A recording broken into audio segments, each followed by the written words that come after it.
Bienvenidos a esta nueva clase de nuestro estudio sobre el libro de Apocalipsis. Ya esta es la cuarta lección. Antes de comenzar, quiero hacer algo muy claro. Este curso no busca crear sensacionalismo ni jugar con el miedo de las personas como tantas veces vemos en YouTube.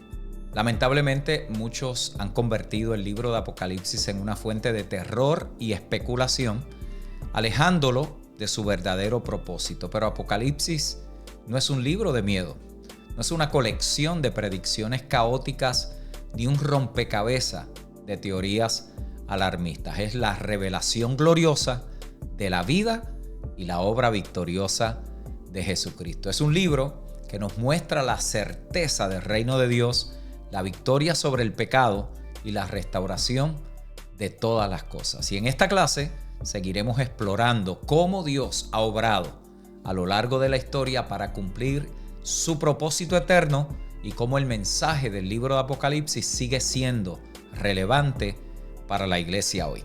En la descripción encontrarás el enlace para descargar la guía de estudio si así lo deseas. Así que quédate hasta el final y si este contenido es de edificación para ti, suscríbete al canal, dale me gusta a este video y compártelo con alguien que necesita escuchar este mensaje. Además, me encantaría leer tus comentarios.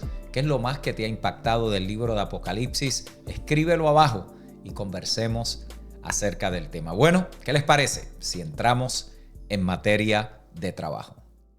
Bienvenidos son todos a la cuarta clase del curso Apocalipsis, la revelación de la vida y obra victoriosa de Jesucristo, ayer, hoy y para siempre. En la lección anterior hicimos un recorrido por los primeros 11 capítulos de la Biblia y vimos cómo el hombre, a pesar de su transgresión y desobediencia en el Edén, que vimos allí que es el término correcto para poder entender lo que verdaderamente sucedió. Nosotros usamos comúnmente el término la caída de Adán y eso a veces es tan superficial y se queda como que sin sustancia, pero cuando vemos cómo Pablo identifica ese momento en el Edén y él lo identifica como una transgresión y desobediencia, aún con todo y eso, lo que sucedió cuando Adán desobedece, Dios permitió que cumpliera su razón de existencia como portador de la imagen de Dios y cogobernante con Dios en su creación. A pesar de la desobediencia y la rebelión del primer hombre, vimos también a Dios iniciando. Siempre era Dios el que iniciaba. Y en esta ocasión inició la restauración desde Adán en el Edén, luego el diluvio con Noé y la torre de Babel. Consideramos también el llamado de Dios a Abraham para que fuera el mediador de la bendición de Dios en la tierra, y en los lomos de Abraham estaba Israel, el cual por causa de la hambruna ellos se tuvieron que ir a Egipto, allí fueron hechos esclavos, Dios levanta a Moisés, ahora el mediador de la bendición de Dios era Israel, el cual por idolatría y corrupción moral entraron en ciclos de opresión y persecución hasta que aparece en escena Josué para introducirlos en la tierra prometida. Y fue así que llegamos al libro de Jueces. Ese periodo nos introdujo entonces a una serie de nuevos personajes que se presentan en la narrativa hasta que llegamos a Jesús. Jueces capítulo 2, verso 16 lo dice de esta manera: y Jehová levantó jueces que los librasen de mano de los que los despojaban. Cada vez que Dios los libraba, ellos disfrutaban de un periodo temporal de paz, pero no pasaba mucho tiempo cuando volvían a caer en idolatría y el ciclo comenzaba otra vez. Un detalle importante durante ese tiempo era que durante esos ciclos en el libro de Jueces Usualmente el pueblo no pedía liberación del pecado o no clamaban por perdón. Ellos pedían por la liberación externa, no la interna, que era el componente principal de su opresión. A pesar de todo eso, Dios responde al clamor de ellos por liberación. Un ejemplo de esto es el llamado de Dios a Gedeón. Eso lo vemos en Jueces capítulo 6, verso 11 al 23. Y Dios llama a este hombre para que librara a Israel de la opresión de sus enemigos. Y aunque Dios también levanta a otros jueces, vemos a través de ese libro una y otra vez todas esas resoluciones en la narrativa eran temporales. Nada de eso era permanente. Por eso es que no nos podemos estacionar allí. Eso es parte de la metanarrativa. Hay que entender la trama principal, porque si no nos quedamos en detalles. Hacemos teología de Gedeón, hacemos teología de Josué, hacemos teología de los filisteos, hacemos teología de Goliat. Y todos esos personajes aparecen en la historia y en el escenario, pero no son el punto principal de la historia. De hecho, la institución de los jueces se corrompió en la persona de Sansón, cuya historia, cuando se cuenta en Jueces capítulo 13 al 16, la vemos allí cómo esa historia de Sansón no añadió nada al pueblo. De hecho, él fue todo lo opuesto a lo que debería ser un líder. Sansón no ofreció ningún ejemplo moral para Israel y lo más importante que hizo fue que en su muerte destruyó y mató a muchos filisteos. Después de Sansón, el libro de Jueces muestra cómo la nación cae en violencia sangrienta. Eso lo vemos en el capítulo 17 al 21.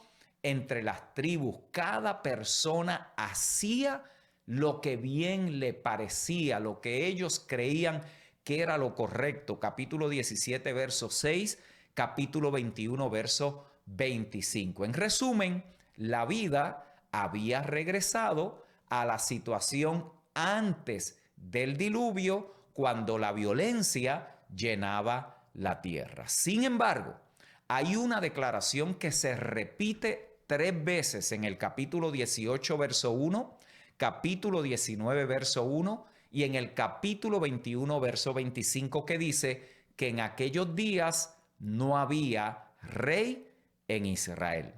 La pregunta entonces que le provoca al lector ese evento, esa declaración que se está haciendo allí repetidas veces, ¿significa entonces eso que un rey sería el que resolvería sus problemas? Bueno, todos hemos escuchado la historia cuando Israel pide a Samuel, que fue el último juez, que también era sacerdote y profeta, pero le piden un rey como las demás naciones. Primera de Samuel capítulo 8, verso 4 al 5. ¿Qué es y cuál es el contexto de esa petición?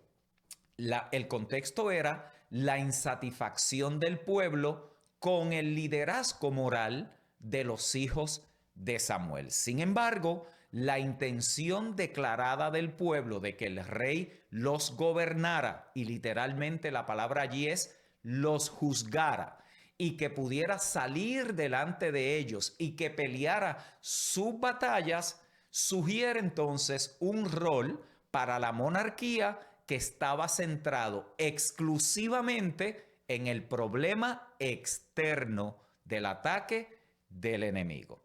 Dios interpreta su elección de Saúl como una respuesta a la necesidad del pueblo de un libertador militar. Noten cómo dice en Primera de Samuel capítulo 9, verso 15 al 16. Y un día antes de que Saúl viniese, Jehová había revelado al oído de Samuel diciendo: mañana a esta misma hora yo te enviaré a ti un varón de la tierra de Benjamín, el cual ungirás por príncipe sobre mi pueblo Israel, y salvará a mi pueblo de mano de los filisteos, porque yo he mirado a mi pueblo por cuanto su clamor ha llegado hasta mí. Noten que les mencioné que el único interés de Israel era ser librado de enemigos externos. Ellos no tenían ni conciencia de que el problema no estaba afuera, el problema estaba adentro. Y ellos están pidiendo liberación continua de afuera. Y con todo y eso, ¿por qué? Porque parte de la narrativa lo que quiere comunicarnos es la iniciativa de Dios para restaurarlos a ellos y que hubiera un mediador entre los hombres. De la misma manera que Abraham había sido ese mediador, ahora Israel se supone que fuera ese mediador. Por lo tanto, Dios continuamente los estaba regresando a pesar de la condición en la que ellos estaban. Cuando ellos le piden rey a Samuel, Samuel resiste esa petición, pero Dios se la concedió. Le dio también una advertencia que al final resultó ser devastadora para el pueblo. De hecho, Dios le advierte que su petición venía con peligros inherentes. Había peligro de ser oprimidos por la institución de una monarquía. Y esto lo vemos en Primera de Samuel, capítulo 8, verso 9 al 18, y le coloqué allí en sus notas todo lo que Dios le había dicho al pueblo que Saúl haría con ellos. En otras palabras, no era un misterio. Eso se había hasta anticipado lo que Saúl iba a hacer del pueblo. Después de Saúl, el primer rey de Israel, él es reemplazado por David. ¿Quién no conoce esa historia? Lo que pasa es que nosotros nos concentramos en los salmos y nos concentramos en las cosas buenas, pero hagamos un recuento de lo que la Biblia también relata de la vida de David. Segunda de Samuel 11 al 12, un adúltero y asesino. Por incapacidad como padre en su propia familia, resulta en violación de hermana por su hermano. Hubo un asesinato por venganza de hermano a hermano y un intento de golpe de estado de un hijo contra su padre. Aún así, Dios le llama un hombre conforme a mi corazón. ¿Por qué? Porque diferente al pueblo, David clamó por perdón. David clamó por misericordia. David se humilló delante de Dios. No era que David era tan puro y tan santo, por decirlo de esta manera, como uno quisiera pensar. Es la actitud de corazón que este hombre continuamente mostraba. Bajo el siguiente rey, que es Salomón, tenemos allí entonces otra serie de dificultades. En Primera de Reyes, capítulo 5, verso 13 al 18, se nos dice que se instituye el trabajo forzado en Israel. En el capítulo 11, verso 3 al 8, se habla de la explícita idolatría del rey. Seguido por una exorbitante tributación, le subieron los impuestos por parte de su hijo Roboam, capítulo 12, verso 1 al 20. Esto resultó en una guerra civil y la fractura del reino del norte, Israel y Efraín, y el sur, que es Judá. La historia del reino del sur muestra que la mayoría de los reyes descendientes de David no fueron los gobernantes justos que se describen en el Salmo 72. Además, tampoco siguieron la Torá, como se les había dicho que tenían que hacer en Deuteronomio capítulo 17, verso 18 al 20, lo cual era el deber principal de los reyes de Israel. Ellos tenían que modelar fidelidad y obediencia. Ante el fallo de la mayoría de todos estos reyes, ¿qué hace Dios? Comienza a enviarle profetas. Estos profetas inicialmente retan la corrupción en los reyes. de la misma manera que Moisés lo hizo cuando fue enviado ante Faraón. Quien no ha leído la historia de Elías y Eliseo en Primera de Reyes capítulo 1 y capítulo 2, ¿qué hicieron los reyes? Ignoraron los profetas. ¿Qué hicieron los profetas? Se fueron directamente al pueblo y continuamente los llamaban al arrepentimiento. Sin embargo, el pueblo también, con muy pocas excepciones, ignoró el mensaje profético que Dios le había enviado. ¿Y qué sucede? Aquello resultó en la destrucción del reino del norte por los asirios en el siglo 8 y luego la invasión babilónica de Judá en el siglo 6, que fue seguida por el exilio. Y este periodo de la historia es sumamente importante para la narrativa. Este periodo parecía que era insuperable. Parecía que no había otra oportunidad. De hecho, aún después del retorno del cautiverio babilónico, Israel está sumergido en corrupción moral y continuamente era oprimido por las naciones extranjeras. Mis queridos estudiantes, si los mediadores entre Dios y la humanidad estaban en esta situación, ¿qué esperanza tendría la creación? ¿Qué esperanza habría para la humanidad?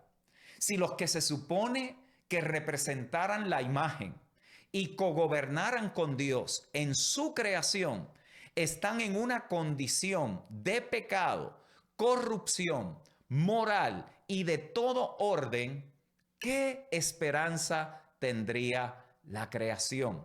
¿Cómo podría la humanidad y la creación cumplir con su propósito de existencia si los que se supone que establecieran el orden de Dios estaban sumergidos en el pecado y en la maldad? Luego de miles de años y una larga y compleja historia de pecado y de redención, la acción salvadora de Dios culmina en la venida de Jesús, el Mesías, el Cristo, quien es descrito en el Nuevo Testamento como el Hijo de Dios. Mateo capítulo 16, verso 15 y 16. Juan capítulo 1, verso 14 lo describe como la palabra encarnada. Pablo en Colosenses 1:15, segunda de Corintios 4:4 al 6 dice que Él es la imagen visible del Dios invisible, el único que manifestó completamente el carácter y la presencia de Dios en todo el espectro de su vida terrenal y humana. Juan capítulo 1, verso 18 y el verso 9 del capítulo 14. De hecho, Juan en su evangelio lo resume de esta manera: a Dios nadie le vio jamás. El unigénito Hijo que está en el seno del Padre, Él le ha dado a conocer. Juan capítulo 14, verso 9. Jesús le dijo: tanto tiempo hace que estoy con vosotros y no me has conocido, Felipe. El que me ha visto a mí, ha visto al Padre. ¿Cómo pues dices tú, muéstranos al Padre? Como el segundo Adán, Jesús cumplió todo por su obediencia, lo que el primer Adán comprometió con su desobediencia. Esa declaración es clave. Como el segundo hombre, Jesús cumple todo. No dejó absolutamente nada que no fuese satisfecho por la justicia de Dios.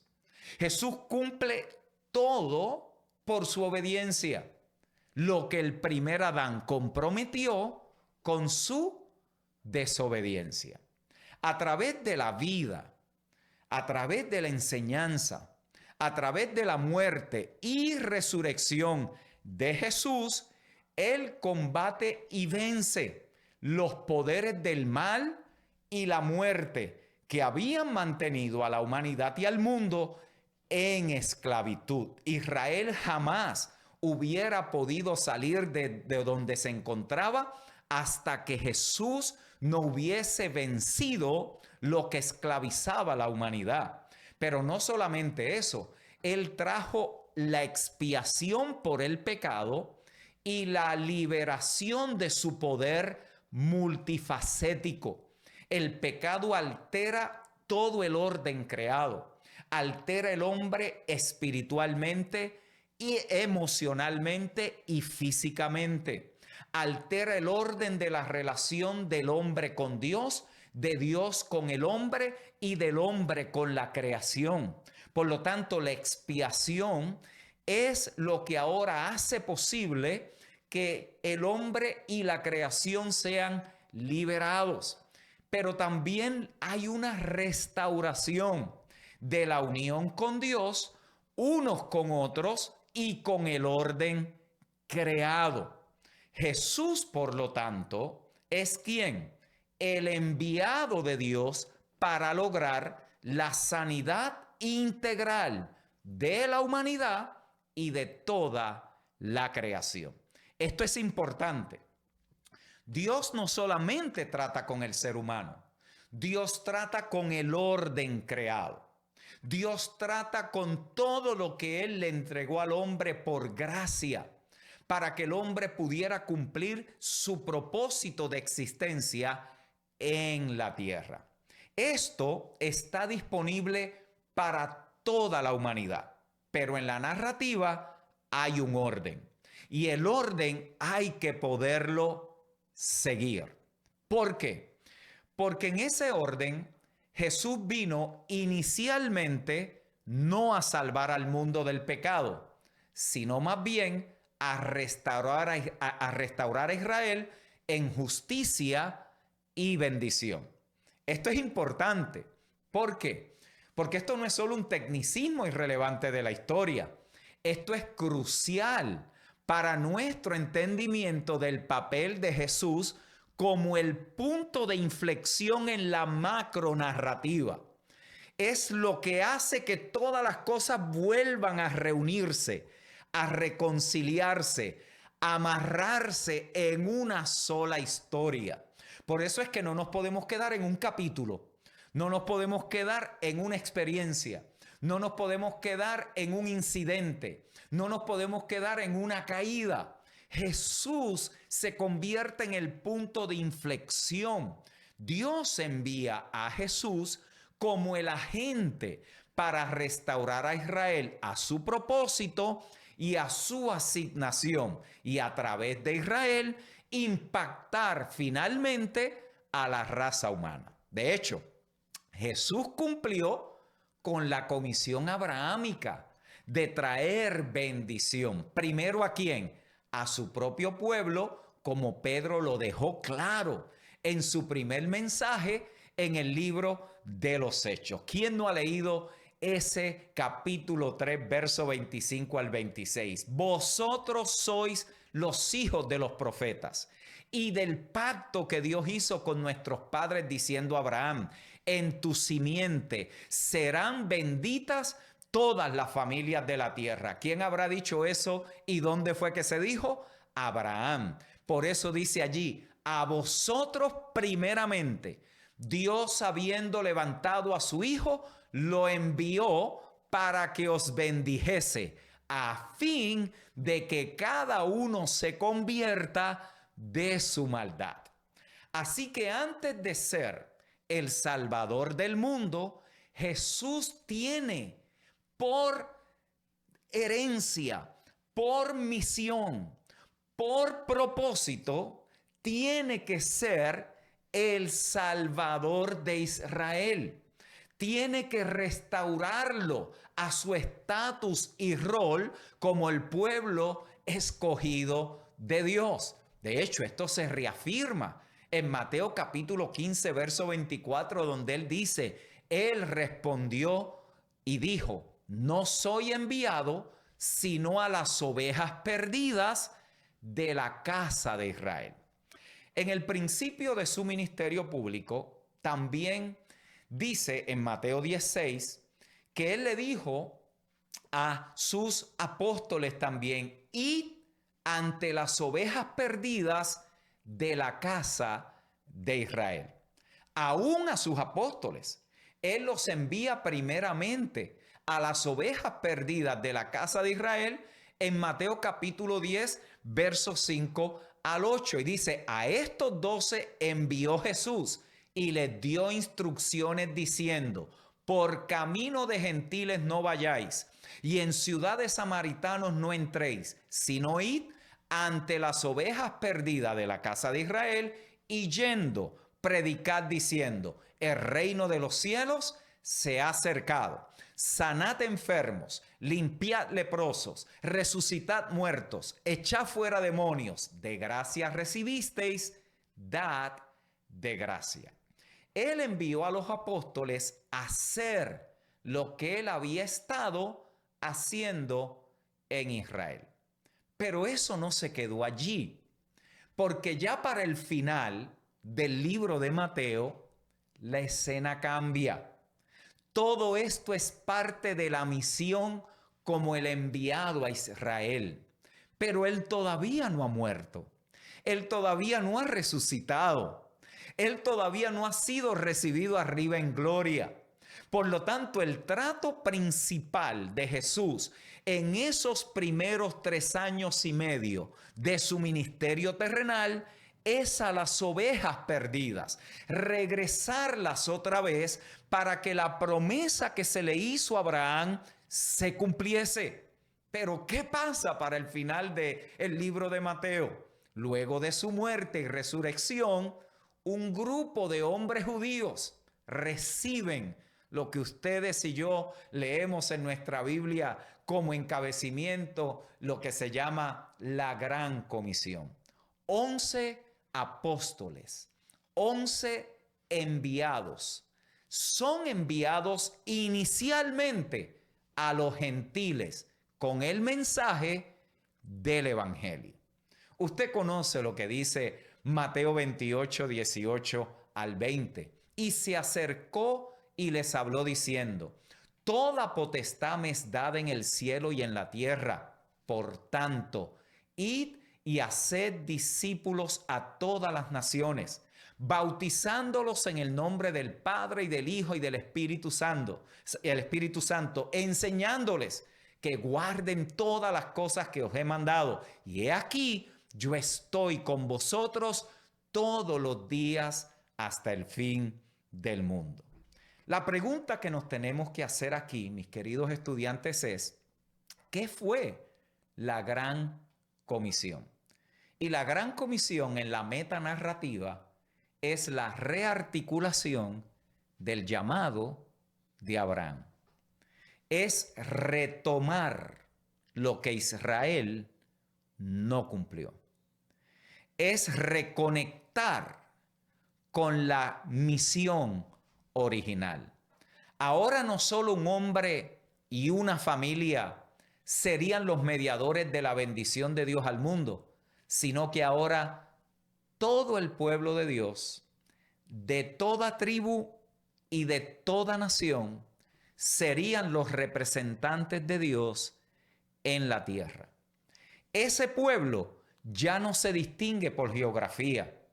Ese pueblo se identifica cuando es hallado en el Hijo. Por eso Pablo en Efesios capítulo 2, versículo 14 al 16 dice: porque Él es nuestra paz, que de ambos pueblos hizo uno, derribando la pared intermedia de separación, aboliendo en su carne las enemistades, la ley de los mandamientos expresados en ordenanzas, para crear en sí mismo, no para sí mismo, en sí mismo, crear de los dos un solo y nuevo hombre, haciendo la paz, y mediante la cruz reconciliar con Dios a ambos en un solo cuerpo, matando en ella las enemistades.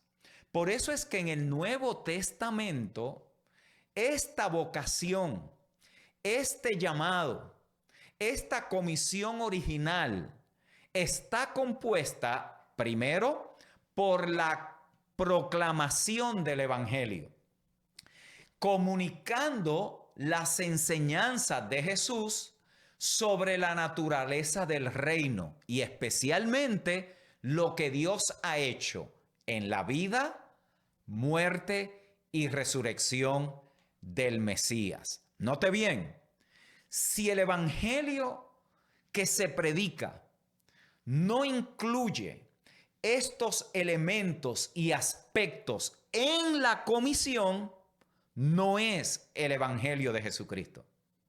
No es una buena noticia para la humanidad, porque como vamos a ver, una vez Jesús resucita, ahora el plan vuelve otra vez a reiniciarse, como si nada nunca hubiera pasado. Dios continúa la iniciativa ahora, pero lo hace a través de su Hijo. El resultado de esa proclamación, de esa enseñanza, es que el grupo originalmente de judíos, que eran los discípulos de Jesús, ahora se expande enormemente a través de toda la tierra a la medida que los gentiles se añaden a su número. Así que esa misión original al mundo gentil, porque era a todas las familias de la tierra, no solo Israel. Eso fue lo que Dios le dijo a Abraham. Dios le dijo a Abraham, en ti serán benditas ¿qué? Todas las familias de la tierra. Ahora esa misión original al mundo gentil ocupa ¿qué? Gran parte del libro de los Hechos y es el contexto para las cartas de Pablo, que escribe a diferentes iglesias compuestas por judíos y gentiles a través de toda Asia Menor. La misión de ir a los gentiles, mis amados, fue tan exitosa, fue tan poderosa. La iglesia se movilizó de una manera impresionante. Pablo evangelizó el continente. Lo hace tan y tan efectivamente que ahora en el Nuevo Testamento se presenta a Jesús como la cabeza de la iglesia. Colosenses capítulo 1, verso 18. Pablo presenta una comunidad multiétnica, judíos, gentiles reconciliados con Dios, reconciliados los unos con los otros, en el cual ahora él dice que Dios habita por medio de su Espíritu. Efesios capítulo 2, verso 11 y 12. Mientras que los discípulos pueden ser entendidos como el remanente restaurado de Israel, lo que Pablo llama en Romanos capítulo 11, verso 17 al 24, el olivo, en el cual los creyentes gentiles son injertados. Ahora la iglesia se ha convertido en la nueva humanidad. Efesios capítulo 2, verso 15. De hecho, es una nueva persona. La traducción en el griego es una nueva persona, un nuevo ser. Y ese ser está siendo renovado, está siendo recreado, está siendo transformado a la imagen del Hijo. Por lo tanto, se llama a la iglesia a vivir a qué? A la estatura, al nivel de la estatura de Cristo, cuya imagen perfecta se convierte en el modelo de la vida de los que han confesado su nombre. Pablo trabaja esto en Efesios 4:13 y Filipenses 2:5 al 11. La iglesia será conformada en la plena semejanza de Cristo.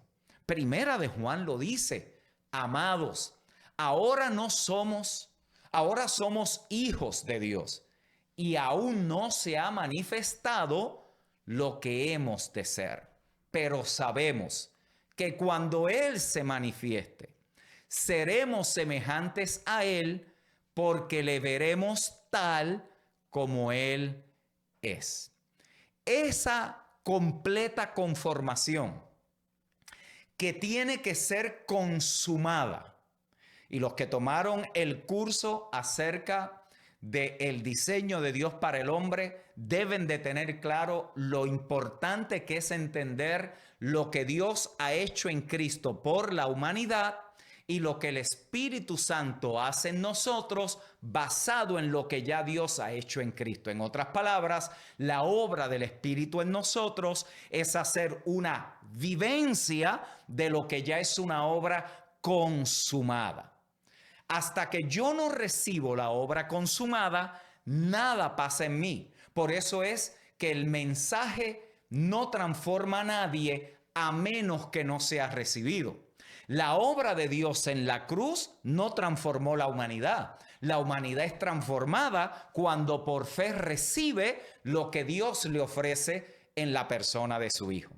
Por lo tanto, esta gloriosa salvación, que incluye espíritu, alma y cuerpo, tiene ya anticipado todo lo que se requiere para que sea consumada, incluyendo la resurrección física del cuerpo.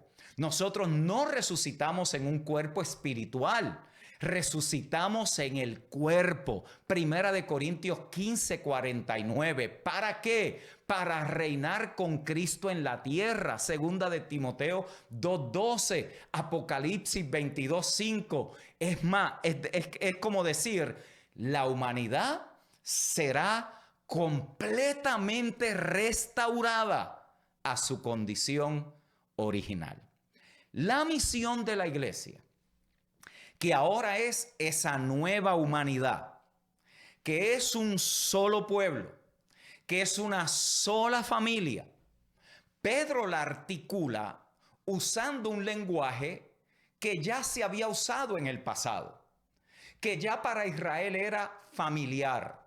De hecho, se cita en el capítulo 19 del libro de Éxodo. Mas vosotros sois linaje escogido, real sacerdocio, nación santa, pueblo adquirido por Dios, para que anunciéis las virtudes de aquel que os llamó de las tinieblas a su luz admirable. Aunque el lenguaje es diferente del que leímos en la Gran Comisión, la tarea es fundamentalmente la misma. La vocación sacerdotal del pueblo redimido de Dios es ser los mediadores de la bendición al mundo, proclamando la historia de cómo Dios ha intervenido en la historia de la humanidad, una historia de la cual ellos mismos se han convertido en parte. Por eso es que tenemos que entender la metanarrativa. Tenemos que entender las iniciativas de Dios en la historia. La iglesia, la misión de la iglesia es una continuación del llamado abrahámico. Nosotros proclamamos el mensaje de que en Cristo todas las naciones son benditas. Es en esa visión escatológica que Juan también recoge el mismo lenguaje. Recoge el lenguaje del capítulo 19 de Éxodo. Habla también de lo que Pedro rearticula de lo que ya se le había dicho en el pasado al pueblo. Y en Apocalipsis capítulo 5, verso 6, dice, y él miró y vio en medio del trono y de los 4 seres vivientes y en medio de los ancianos estaba en pie un cordero como inmolado. Noten, estaba en pie. ¿Qué habla de estar en pie? Es estar en victoria. Es la victoria de la resurrección. Por eso cuando Dios aparece en el Antiguo Testamento, cuando aparece en la metanarrativa y se pone de pie, es que la victoria se había logrado. Por eso cuando Juan lo ve, no lo ve sentado, lo ve primero de pie. De pie, lo ve en victoria, lo ve en resurrección, lo ve completo en su propósito y en su misión cumplida. Por eso la misión a los gentiles, que fue inaugurada con el llamado de Abraham y Israel, se presenta aquí como completa. Las naciones han recibido la bendición de la salvación. Las naciones han sido restauradas.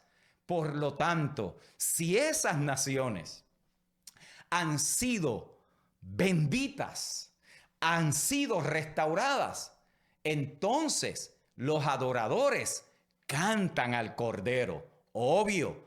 Por eso es que el verso 9 Dios dice, y cantaban un nuevo cántico, diciendo, digno eres de tomar el libro y de abrir sus sellos, porque tú fuiste inmolado y con tu sangre nos has redimido para Dios de todo linaje y lengua y pueblo y nación. Y aquí viene, no se pierdan esta, porque sin la metanarrativa, esto es un texto más que alteramos en la traducción. Y nos ha hecho para nuestro Dios reyes y sacerdotes. Note cómo dice, para que nos lleves al cielo. ¿Lo dice allí? No, para que reinemos sobre la tierra. Se recupera otra vez la intención, vuelve otra vez al inicio. El hombre restaurado en Cristo para aprender a gobernar con Él en la tierra. Noten la transición de proclamar el evangelio a gobernar en la tierra. En el contexto bíblico, ser un real sacerdocio es equivalente a reinar. En el contexto bíblico, el real sacerdocio es equivalente a reinar. ¿Por qué puede reinar? Por causa de la victoria del Cordero. Porque el Cordero venció las huestes del mal, venció el pecado, venció la muerte y está de pies. Por lo tanto, el Cordero ha restaurado al ser humano a la comisión original, pero esta vez sin pecado.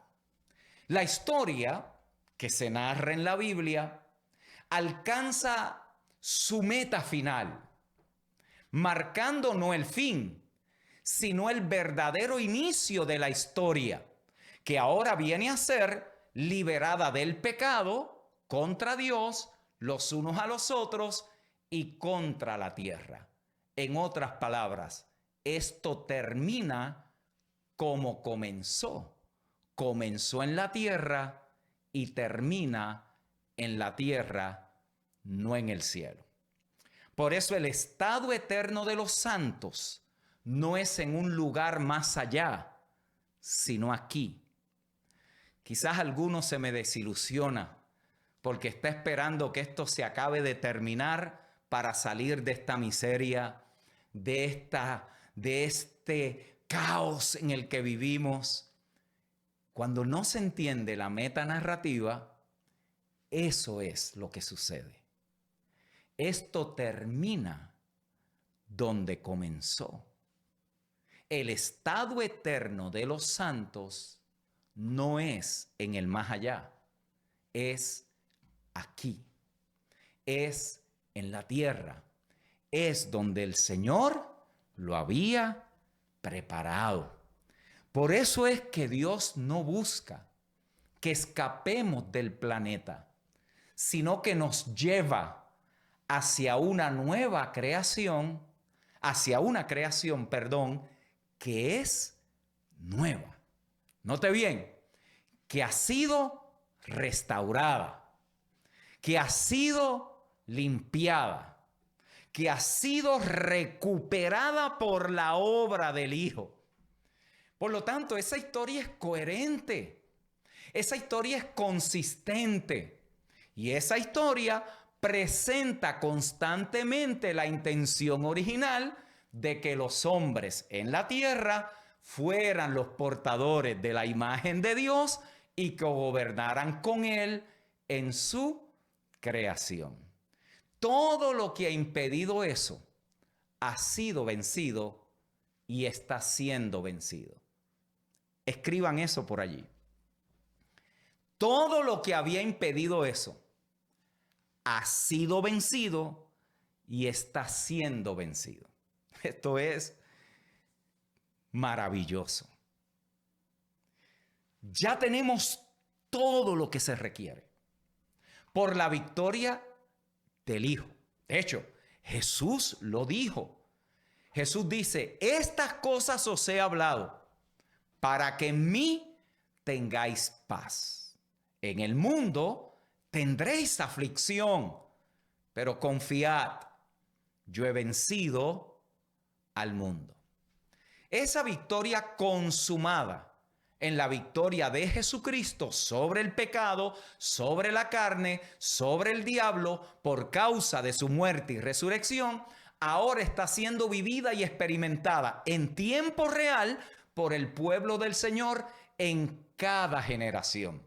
En cada generación la iglesia tiene todo lo que se requiere para vencer el mundo, para reinar en vida, para ejercer el gobierno de Dios, que como vimos no tiene nada que ver con fuerza, no tiene nada que ver con voluntad, tiene que ver con servicio.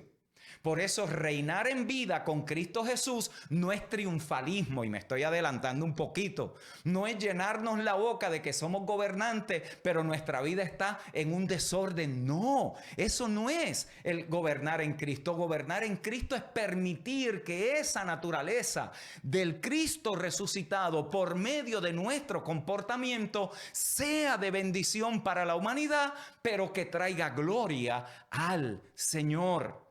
La consumación de la narrativa, mis amados, no espera hasta el final de la historia, sino que la Biblia presenta el principio del fin en medio de la historia. A eso es lo que los teólogos le llaman escatología inaugurada. En otras palabras, no hay que esperar un fin para comenzar a vivir lo que Dios siempre ha querido para la humanidad. ¿Qué es lo que Dios siempre ha querido para la humanidad? Ya lo hemos visto y lo seguiré repitiendo. Que sean portadores de su imagen y cogobernantes con Él en la tierra. Note bien, ahora la iglesia es la representante de Dios al mundo. ¿De a qué se parece una humanidad restaurada al propósito original, mientras la historia continúa su curso a la consumación de todas las cosas? Otra forma de decirlo es que vivimos en el cruce del ya, pero el todavía no, entre lo perfecto y lo que está siendo perfeccionado, entre la ahora y el después, entre la resurrección de Cristo y la resurrección del cuerpo de los que han resucitado a la vida en su espíritu. La salvación es completa, es espíritu, alma y cuerpo. La del espíritu ya sucedió, la del alma está sucediendo y la del cuerpo sucederá. Por lo tanto, esta gloriosa salvación ya tiene como aseguranza de que se cumplirá lo que falte, que es la resurrección de este cuerpo, está garantizada en que Él resucitó y venció a la muerte. Terminemos con lo siguiente. ¿Qué rol ocupa el cielo en la narrativa de la historia? Noten que la diferencia entre vivir redimidos en el presente y en el futuro escatológico, lo que sucederá. La diferencia es que eso hay que vivirlo aquí, no en el cielo. Los días que el Señor nos permita aquí en la tierra.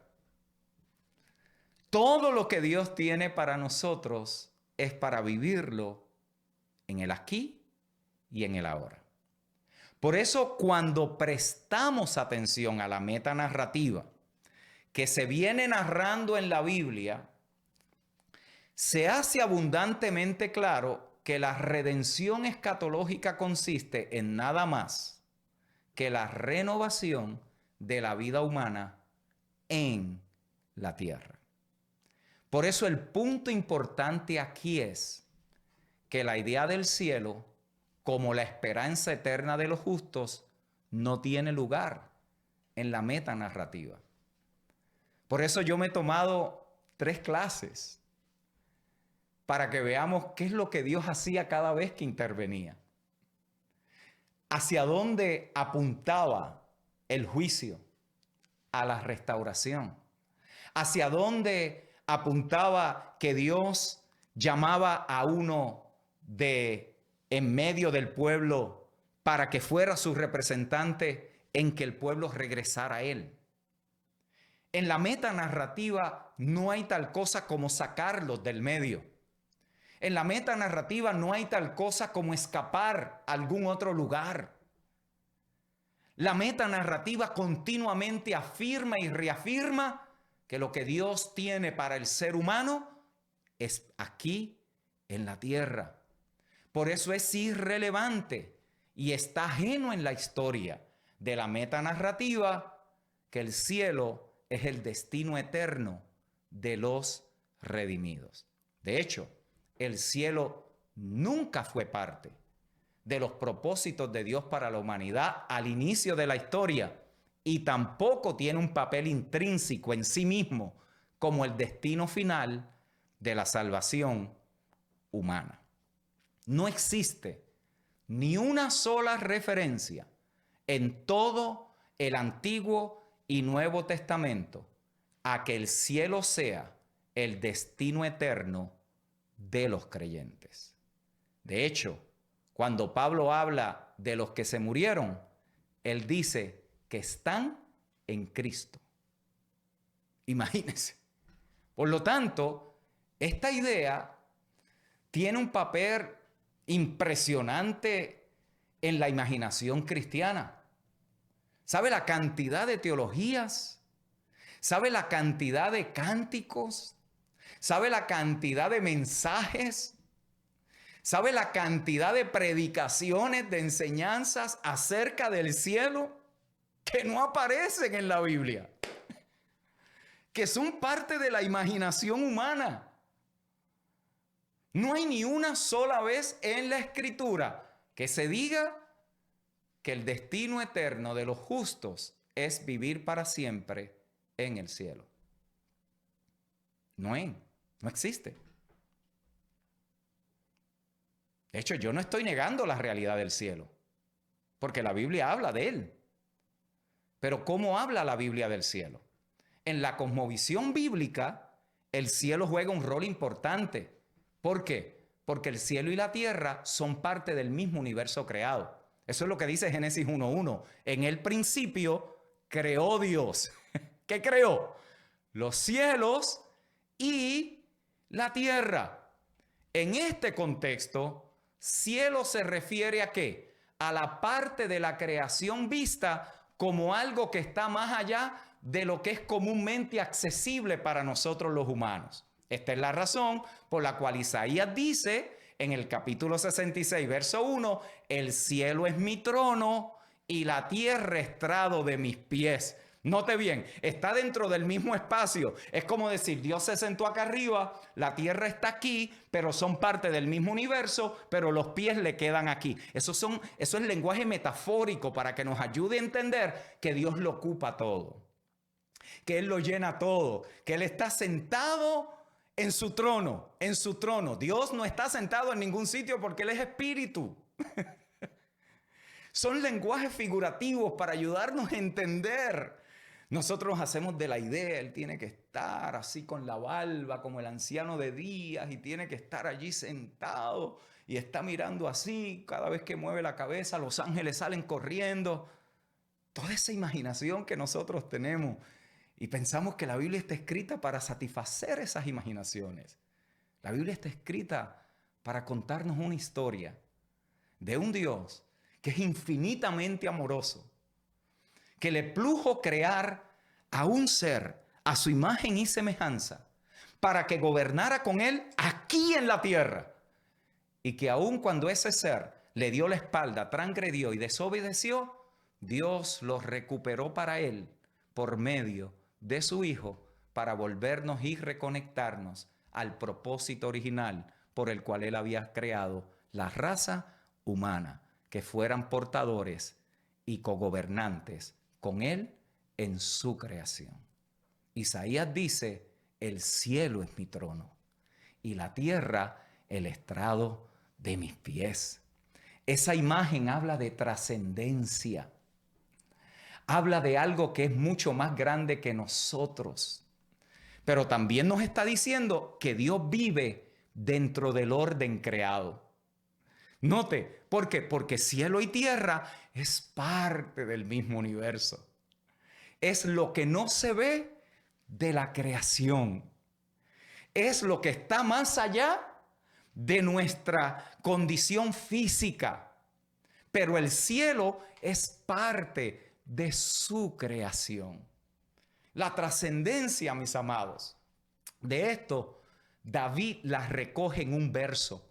Verso 16 de ese capítulo del Salmo 115. Los cielos son los cielos de Jehová, y ha dado la tierra a los hijos de los hombres. Esa es la razón por la cual el cielo se presenta como esa parte que trascendental del orden creado, en la cual Dios tiene su trono y él gobierna en el cosmos. Por eso es que el cielo es diferente a la tierra, aunque son del mismo orden creado. Por eso es que se presenta que es ahí donde la voluntad perfecta de Dios se realiza. ¿Por qué? Porque el hombre no tiene acceso a ese espacio, a esa esfera. Es lo que Jesús dice. Mateo capítulo 6, verso 10. Venga tu reino, hágase tu voluntad como en el cielo, así también en la tierra. Y esta es la razón por la cual Jesús también dice en Mateo 5:5, bienaventurados los mansos, porque ellos recibirán la tierra por heredad. La Biblia no utiliza la palabra cielo para describir el lugar definitivo de los que son salvos. Por eso enfocarnos en el cielo nos puede distraer de la metanarrativa. Nos desenfoca del mensaje clave. ¿Cuál es el mensaje clave de la Biblia? No es llevarte al cielo, ya eso lo vimos. Es transformarnos aquí a la imagen de su Hijo, porque sus planes con la humanidad son aquí en la tierra. Y ese cambio, esa transformación, esa renovación de todas las cosas comenzó con Jesucristo. Y es la tarea de la iglesia continuar con esa transformación actual en el mundo. Si esto es así, entonces la evidencia bíblica lo debe de comprobar y lo comprueba. Por eso, en la próxima lección vamos a ver el alcance de la salvación en el Nuevo Testamento. Y le voy a dar los textos para que los empiecen a estudiar, porque nos estamos acercando a Apocalipsis. Estamos casi por llegar. Casi. Lo que pasa es que cuando hablemos allá de cielo, usted tiene que saber de qué se está hablando. Cuando se hable allá de reinamos en vida, cuando se habla de números, tenemos que saber de qué vamos a estar hablando. Cuando se hable de Babilonia, cuando se hable de una gran ramera, de un falso profeta, tenemos que saber de qué se está hablando. Porque si no, alteramos la metanarrativa.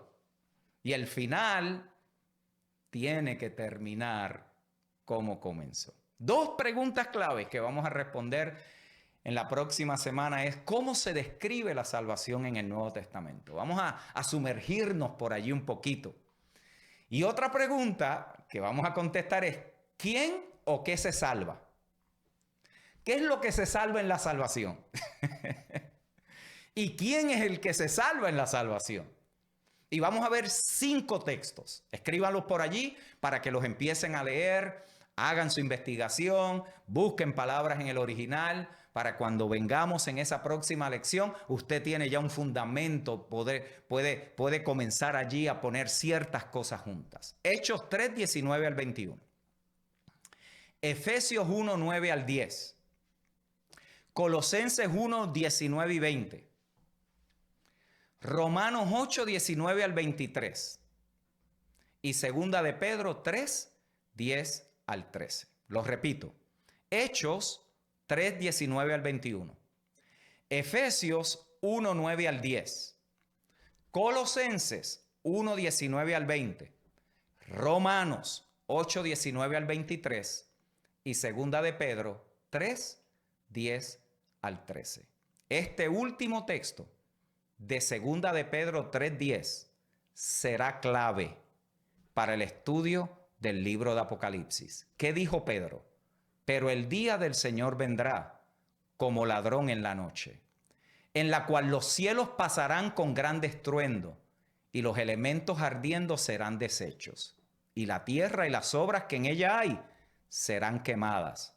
Puesto que todas estas cosas han de ser deshechas, ¿cómo no debéis vosotros andar en santa y piadosa manera de vivir, esperando y apresurándonos para la venida del día de Dios, en el cual los cielos, encendiéndose, serán deshechos y los elementos, siendo quemados, se fundirán? Pero nosotros esperamos, según sus promesas, cielos nuevos y tierra nueva, en los cuales mora la justicia.